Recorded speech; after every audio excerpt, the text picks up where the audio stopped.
D'abord, est-ce que la mort d'Abou al-Baghdadi, c'est véritablement un tournant? Est-ce que ça veut dire que c'est la fin de Daesh ou est-ce que c'est sûrement symbolique? C'est sûrement pas la fin de l'État islamique, mais c'est important parce que c'est une figure, emblématique de un, parce que c'est le chef, du groupe qui a eu la plus grande longévité, 10 ans, ça fait depuis 2010 qu'il est à la tête du groupe et c'est celui qui l'a fait renaître de ses cendres, j'ai envie de dire, dès 2011. Parce que le groupe était très affaibli avant le retrait américain d'Irak, déclaré par Obama en 2011 et c'est lui qui a réussi à le faire sortir de ses frontières, donc à l'aune de la guerre, syrienne, puis de transformer ce groupe de djihadistes local dans le désert d'Anbar, quelques centaines, en marque mondiale, avec les effets qu'on a vus Une marque mondiale après. et un État, c'est lui qui avait théorisé l'idée de faire une sorte de proto-État? C'est lui qui a mis en application. Ça veut dire ce que Al-Qaïda veut, ce que l'État islamique veut, c'est un califat. Après, il diffère sur les moyens pour y arriver.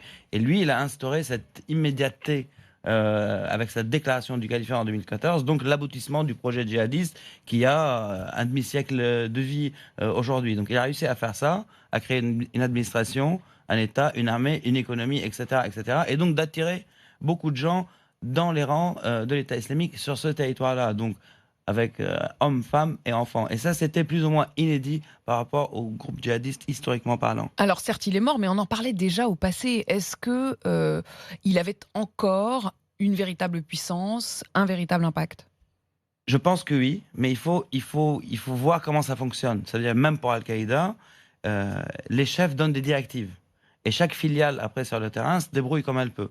Même au niveau logistique le plus basique. Par exemple, pendant la bataille de Mossoul, qui a duré quand même 9 mois, chaque quartier de Mossoul avait une autonomie. Ça veut dire le chef du quartier devait approvisionner ses hommes en armes, en munitions, s'occuper des gens, etc., etc., au niveau du quartier. Ce qui rend la chose beaucoup plus difficile. Donc c'est totalement décentralisé. Mais il avait quand même un pouvoir de décision, parce que je vous donne un exemple, on s'éloigne un peu de l'Irak et de la Syrie. Autour du lac Tchad, il y a un groupe qui s'appelle Boko Haram qui avait voué allégeance à Baghdadi. Et Baghdadi a décidé un jour de chasser le chef de ce groupe et de nommer un autre. Donc on est bien loin de la Syrie et de l'Irak. Et puis de nommer encore un autre après la défaite à Mossoul et la défaite à Baghouz. Donc il Donc continuait il à continue avoir à une relation avoir, d'autorité. voilà, une aura, une relation d'autorité, mais est-ce qu'il était impliqué dans les choses au jour le jour? Ça, je ne pense pas du tout, parce que ce n'est pas le propre d'un groupe djihadiste. Parce que s'ils sont obligés de centraliser et de revenir à chaque fois au chef, que ce soit Al-Qaïda ou eux, ils ne pourraient pas fonctionner vu la pression militaire qui est sur eux d'une manière constante.